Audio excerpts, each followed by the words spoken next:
آج سے تقریباً 3500 سال پہلے ایک قوم بنی اسرائیل جو حضرت یعقوب علیہ السلام کی اولاد مانی جاتے ہیں، مصر میں غلامی کے بعد ایک شخص کی لیڈرشپ میں مصر سے نکل کر فلسطین کی طرف چلے گئے۔ اس شخص کا نام تھا حضرت موسیٰ علیہ السلام۔ حضرت موسیٰ علیہ السلام نے بنی اسرائیل کو فرعون کی غلامی سے آزاد کر کے فلسطین لے گئے، جہاں اللہ نے حضرت موسیٰ علیہ السلام کو حکم دیا کہ بنی اسرائیل کو لے کر اسی سٹی فلسطین پر حملہ کرو، لیکن بنی اسرائیل نے صاف انکار کر دیا اور کہا کہ ہم تو لڑنے والے نہیں ہیں، تم اور تمہارا رب جا کر لڑے۔ وہ بولے کہ موسیٰ، جب تک وہ لوگ وہاں ہیں ہم کبھی وہاں نہیں جانے کے، اگر لڑنا ہی ضرور ہے تو تم اور تمہارا رب دونوں جاؤ اور لڑو، ہم تو یہیں بیٹھے رہیں گے۔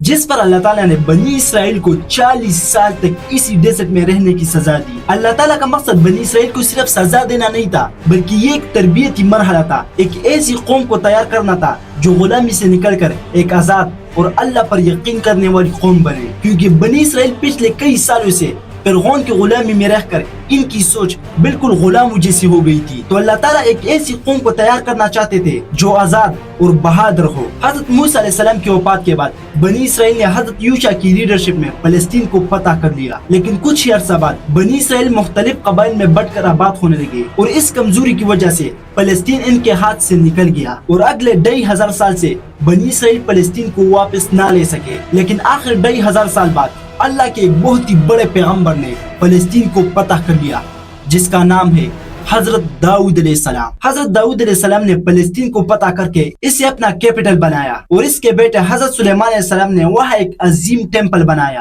حضرت سلیمان علیہ السلام کے دور کو بنی اسرائیل کا گولڈن ایج بھی کہا جاتا ہے، اور اگلے 3000 سال تک بنی اسرائیل فلسطین پر حکومت کرتے رہے۔ لیکن آخر 3000 سال بعد عراق کے تخت پر ایک بہت ہی بڑا بادشاہ بیٹھ گیا، جس کا نام تھا بخت نصر۔ بخت نصر نے فلسطین پر حملہ کر کے اسے تباہ و برباد کر دیا، ہزاروں یہودیوں کو بھی شہید کیا اور اس ٹیمپل کو بھی تباہ کیا جو حضرت سلیمان علیہ السلام نے بنایا تھا، اور جو یہودی زندہ بچ گئے انہیں اپنے ساتھ عراق لے گئے، اور اگلے 70 سال تک یہودی عراقیوں کی غلامی کرتے رہے۔ لیکن 70 سال بعد ایران کے ایک بہت بڑے بادشاہ سائرس دی گریٹ نے عراق پر حملہ کر کے اسے فتح کر لیا، جسے ہم ذوالقرنین کے نام سے جانتے ہیں۔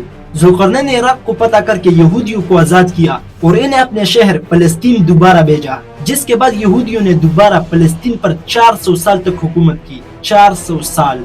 لیکن 400 سال بعد ایک بہت بڑے امپائر نے فلسطین پر حملہ کر دیا اور یہودیوں کو دوبارہ فلسطین سے نکال دیا۔ The great Roman empire. Roman empire کے جنرل ٹائٹس نے یروشلم کو ایسا تباہ کیا کہ دوبارہ بننے کا لائق ہی نہیں چھوڑا، ہزاروں یہودیوں کو قتل کیا اور اس ٹیمپل کو بھی تباہ کیا جو حضرت سلیمان علیہ السلام نے اور پھر ذوالقرنین نے بنایا تھا۔ جس کے بعد رومن امپائر اگلے 600 سال تک فلسطین پر حکومت کرتے رہے۔ لیکن 600 سال بعد اسلام کے دور میں رومن امپائر کا سامنا دنیا کے سب سے بڑے بادشاہ عمر بن خطاب سے ہوا۔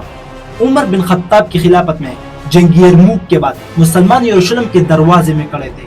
6 مہینے محاصرے کے بعد یروشلم کے گورنر سپرونیس نے کہا کہ میں تب تک یروشلم کو آپ کے حوالے نہیں کروں گا جب تک مسلمانوں کا خلیفہ عمر خود آ کر مجھ سے نہ ملے۔ تو پھر مجبوراً دنیا کا سب سے بڑا بادشاہ رومن اور پرشین امپائر کو فتح کرنے والا عمر بن خطاب اپنے غلام اور ایک اونٹ کے ساتھ مدینے سے روانہ ہوا۔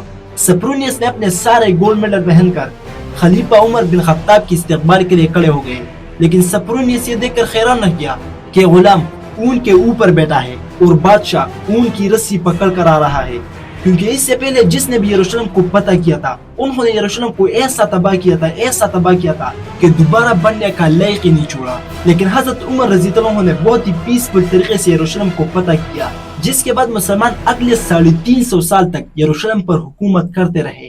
لیکن 350 سال بعد کرسچن نے یونائٹ ہو کر دوبارہ یروشلم پر حملہ کیا اور مسلمانوں پر ظلم کی انتہا کی۔ ہزاروں مسلمانوں کو بہت ہی بے رحمی سے شہید کیا اور جو بچ گئے تھے انہیں زندہ اپنے گھروں میں جلا دیا، جس کے بعد کرسچن اگلے 90 سال تک یروشلم پر حکومت کرتے رہے۔